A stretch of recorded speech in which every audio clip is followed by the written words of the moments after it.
¿Qué tal, seguidores de Panamérica? Bienvenidos a otra entrevista. En esta ocasión conversaremos con Alberto Mora Román, el ex coordinador del sexto informe de Estado de la Región 2021, el cual presenta la situación actual y los desafíos de desarrollo humano sostenible para Centroamérica y República Dominicana. Señor Mora, ¿cuál es el objetivo de este informe y cuáles han sido los principales aspectos que se han tomado en cuenta? Buenas y bienvenido. Efectivamente, el informe fue presentado hace pocos días a nivel regional y busca dotar a los países de un instrumento para conocer y para reconocer su realidad y su evolución creciente en áreas clave del desarrollo humano sostenible, su situación social, económica, ambiental y política, pero desde una perspectiva distinta. Y en la perspectiva de los desafíos, pero también de las oportunidades que en países tan pequeños como los de Centroamérica y República Dominicana trascienden las fronteras entre los países y en menor o mayor medida nos afectan a todos.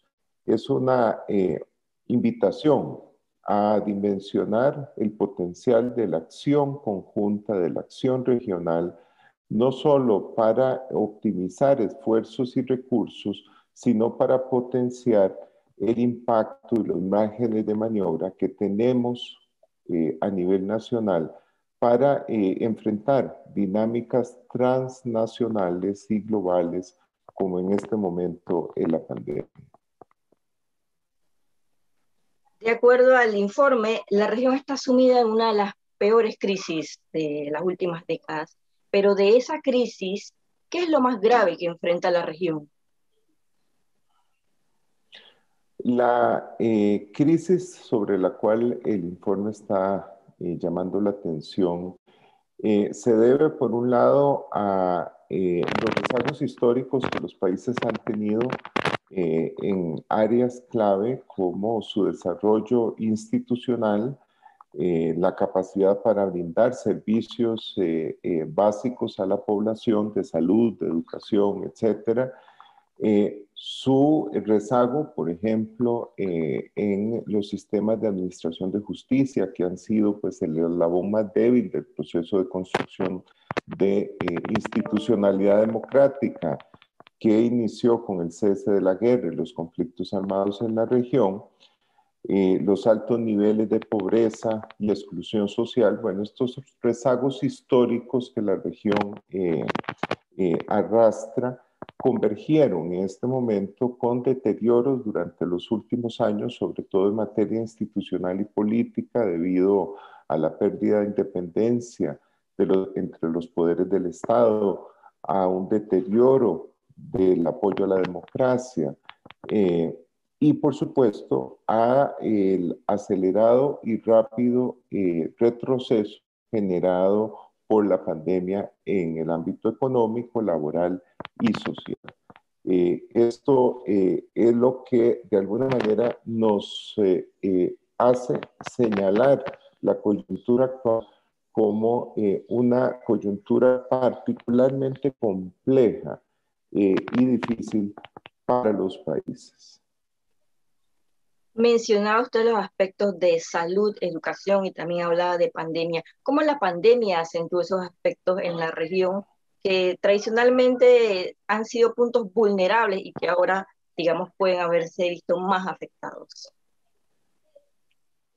Pues sí, definitivamente la pandemia vino a visibilizar, pero también a agudizar la problemática que los países de alguna manera tenían eh, en áreas clave de su desarrollo y las condiciones de bienestar para la gente. La magnitud del deterioro generado por la pandemia en las personas fue de tal magnitud que en una encuesta que hicimos en 7 de los 8 países de la región a inicios de este año, para conocer realmente cómo había afectado la pandemia a la gente, a nivel regional, 4 de cada 10 personas nos indicaron que debido a las consecuencias económicas que había tenido la pandemia para ellas, habían tenido que suspender al menos un tiempo de comida al día. Eso pues es una afectación extrema porque es privarse de la alimentación, pues una necesidad básica debido el estrujamiento económico de las personas. Y a nivel regional, el mayor impacto fue casualmente en Panamá, donde el 51% de la población nos dijo en esta encuesta haberse visto obligado a tener que suprimir algún tiempo de comida. En ese sentido también influye mucho lo que es la falta de empleo. Digamos que ciertas medidas en Panamá, por ejemplo, se han relajado. Sin embargo, el empleo, la falta de disponibilidad de acceder a una plaza sigue afectando a miles, no solo de panameños, sino a personas de la región centroamericana. ¿Qué se debe hacer en ese sentido para estimular la mayor cantidad de disponibilidad y que las personas ya no se vean afectadas por esta situación? Bueno, recordemos que la contracción económica generada por la pandemia fue generalizada en nuestras economías, pero afectó de manera diferenciada a sectores. En el caso del sector de hoteles y restaurantes, la contracción fue mucho mayor que en los demás, y esto directamente relacionado con el cierre de fronteras, las restricciones a la movilidad de la población, lo cual impactó pues, fuertemente al sector turismo y a las demás actividades vinculadas a él. En el caso del sector agropecuario, la afectación fue menor, incluso en países como Nicaragua y Guatemala durante algunos meses del año pasado, esta actividad creció aún en el contexto de la pandemia. Ahora, esto tuvo afectación, por supuesto, en los mercados laborales. En la mayor parte de los países, más o menos una cuarta parte, entre una cuarta parte y un 30% de la población identificó como la principal afectación que le provocó la pandemia la pérdida de su empleo, ¿verdad? Entonces hubo una relación directa entre el desempeño económico y la pérdida de empleo. Ahora, en materia de empleo, la región enfrenta distintos desafíos. En general, las economías de los países centroamericanos son economías poco sofisticadas, con un bajo valor agregado a la producción, pero además con una baja capacidad para generar empleo. Esto es particularmente relevante si tomamos en cuenta que la mayor parte de los países, y sobre todo Costa Rica y Panamá, se encuentran ya en una fase avanzada del proceso de transición demográfica que implica, sobre todo para estos dos países, un envejecimiento cada vez mayor de su población. ¿Y por qué lo planteo? Porque al estar envejeciendo la población, es clave que los países eleven sus bajos niveles de productividad en el mercado, porque necesitamos que aquellas personas que estén activas aporten cada vez una proporción mayor de valor a la producción para poder generar la actividad económica e ingreso suficiente para sostener a una población inactiva cada vez más envejecida. Y en esto, si bien Costa Rica y Panamá relativamente buenos en términos de actividad en el mercado de trabajo, en el caso de Panamá, $67,000 al año por trabajador, por trabajador.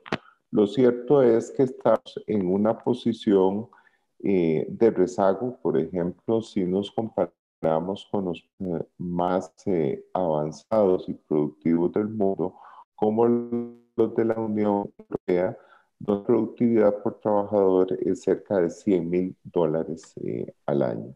Para mejorar la baja productividad tiene que ver con elevar el nivel educativo de nuestra fuerza de trabajo. Y es que el año 2019, en un procesamiento de las encuestas de hogares de empleo de la región que hicimos, identificamos que en países grandes con mucha población como Guatemala, Honduras y Nicaragua, alrededor de la mitad de su fuerza laboral tenía 6 años o menos de educación formal. Eso es primaria completa o menos. Un muy bajo nivel educativo de cara a las necesidades, como les digo, elevar la productividad en el mercado laboral. En el caso de Panamá, es un 22% de la población el que tiene este bajo nivel educativo, una proporción inferior incluso a la de Costa Rica, que es alrededor de un 33%. Pero bueno, además es importante considerar que estas personas que tienen bajo nivel educativo en general es población joven, menor de 45 años, lo cual implica que estarán activas en el mercado laboral todavía 20, 25, 30 años más, por lo que es clave entonces generar acciones para que esta población pueda de alguna manera acreditar la experiencia que ha adquirido en sus trayectorias en el mercado laboral, el conocimiento que han adquirido durante esas trayectorias laborales y por otro lado complementarlas con conocimientos que les permitan elevar eh, su productividad. Y en esto la formación técnico-profesional tiene un rol y un potencial muy importante, ¿verdad? Porque es una forma de que brindarle a esta población pues esa posibilidad de formarse y de elevar su nivel educativo y su calificación, que lo ideal sería que se pudiera articular a las necesidades de los sectores productivos y sobre todo a las apuestas hacia futuro que los países van a hacer para modernizar sus economías. ¿Podría ser la pandemia una oportunidad en medio de la crisis para mejorar todo esto que nos habla de la educación y, digamos, las debilidades que tienen los países en este sentido? Definitivamente que sí, pero requiere pues un ejercicio responsable de los liderazgos, tanto en el ámbito público, político, como de los sectores productivos y de la sociedad civil, para con esa intención de ubicar en mejor posición de desarrollo y de posibilidades de crecimiento económico a los países, logren definir acciones hacia futuro, tanto para canalizar la inversión privada como para canalizar la inversión pública, especialmente las políticas de fomento productivo y de educación. ¿Qué balance se hace de las medidas tomadas por los gobiernos de la región y en especial el de Panamá, de las medidas para contener el avance del coronavirus, sobre todo el año pasado, que fueron muy férreas? Bueno, en todos los países se generaron acciones por parte de los gobiernos.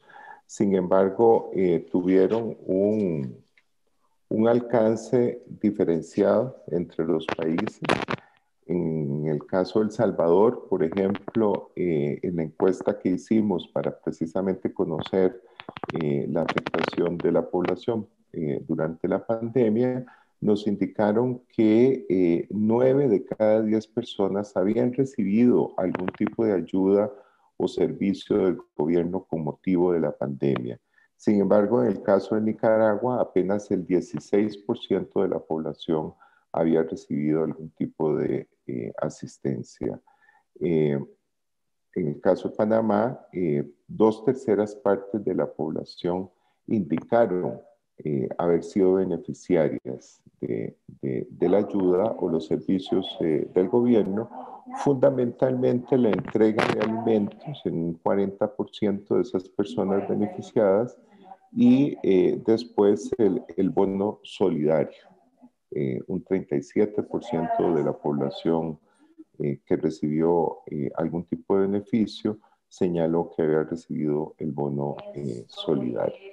Esto es importante, pero hay que dimensionarlo también a la luz de la cobertura y el avance de los países en materia de vacunación, por ejemplo, que es algo fundamental de cara incluso a la reactivación económica y a la reactivación de los mercados laborales, puesto que si no se logra avanzar en este proceso para alcanzar la inmunización de rebaño, pues difícilmente vamos a poder minimizar el riesgo de contagio que requiere pues la posibilidad de retornar a ciertas actividades productivas, especialmente aquellas vinculadas con la prestación de servicios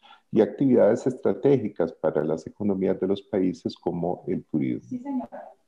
Pasando a otros aspectos, en materia ambiental, ¿cómo está la región? ¿Está aprovechando, potenciando sus recursos?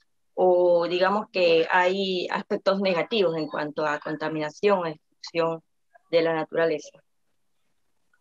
Bueno, a nivel regional, la región está haciendo un uso insostenible de los recursos naturales y el ambiente. Y un indicador que nos ayuda a dimensionar esto es la huella ecológica, que es la cantidad de recursos que se consumen en cada uno de los países y la contaminación que se genera.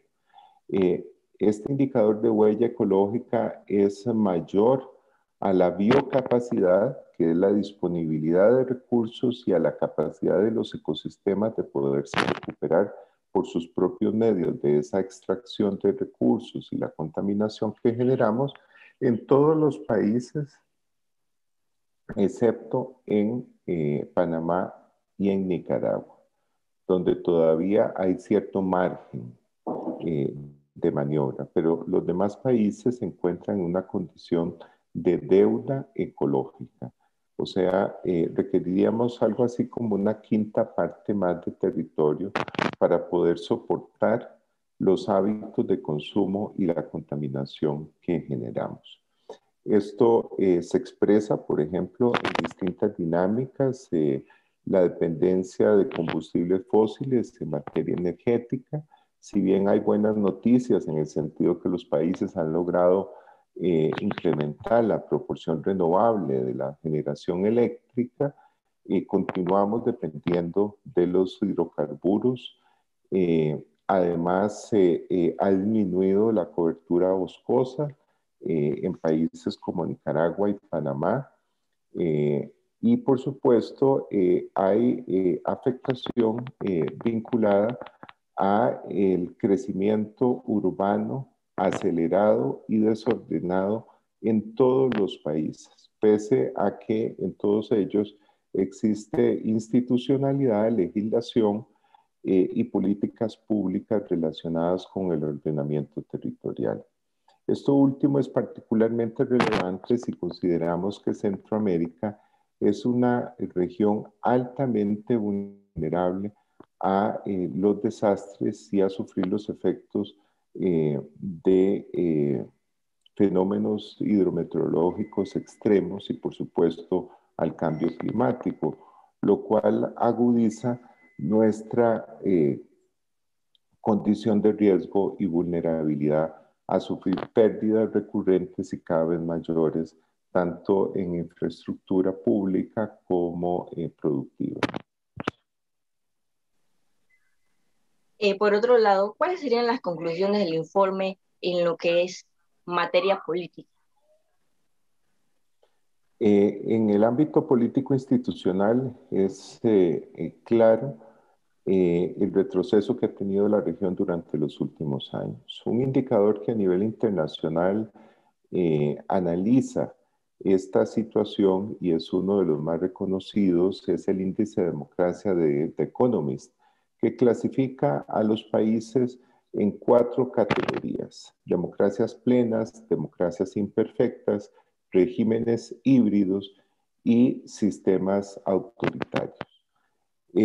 Y en Centroamérica, en el índice del año 2020, El Salvador pasó de la categoría de democracia imperfecta al régimen híbrido, calificación que también reciben Honduras y Guatemala. Nicaragua es considerado como un régimen autoritario. Panamá y República Dominicana como democracias imperfectas, y bajo este índice, la única democracia plena de la región sería la de Costa Rica. Y bueno, ¿qué es un régimen híbrido?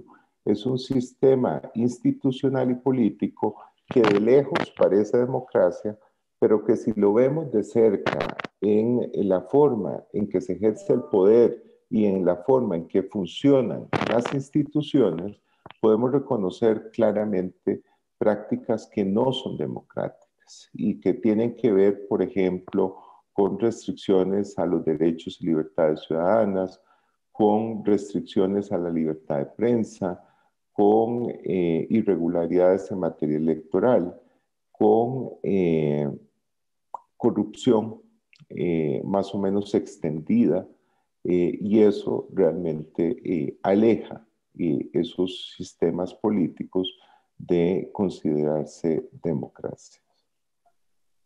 Panamá es una democracia imperfecta, según acaba de decir. ¿Qué indicadores o valores se toman en cuenta para colocar a Panamá dentro de esa casilla?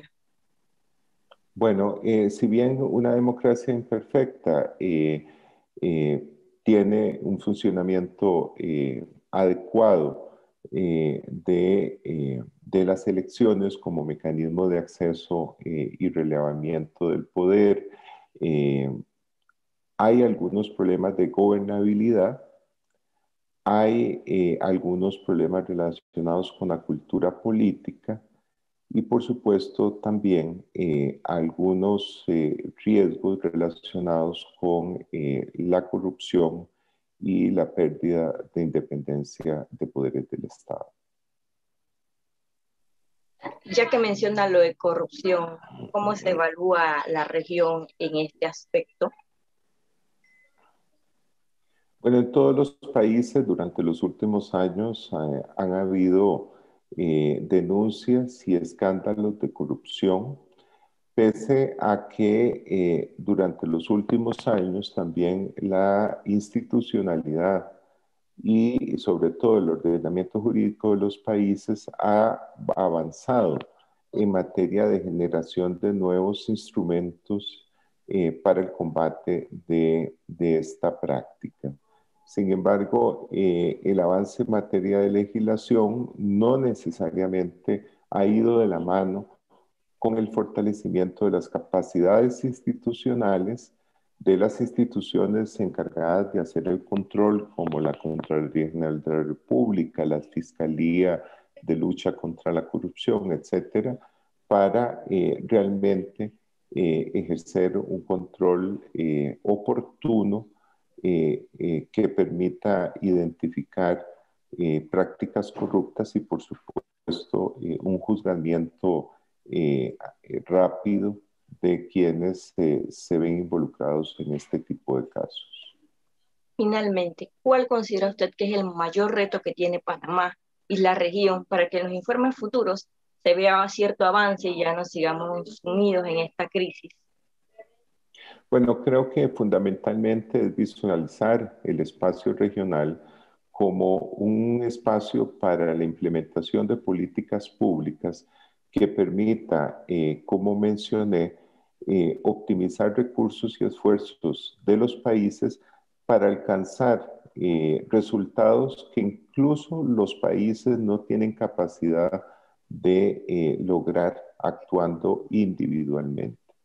Me refiero, por ejemplo, a la lucha contra el narcotráfico, contra el crimen organizado, a mejorar los niveles de gestión de los ecosistemas y el rico patrimonio natural con que disponen los países, pero además aprovechar algunas oportunidades de la ubicación estratégica que tiene la región para impulsar el comercio, para impulsar la atracción de inversión, para atraer mayores flujos de turismo. Esas son acciones que si se pudieran promover de manera conjunta entre los países, pues podríamos tener un mayor beneficio todos. Este ha sido Alberto Mora Román, coordinador del Sexto Informe de Estado de la Región 2021 para el diario Panamá América.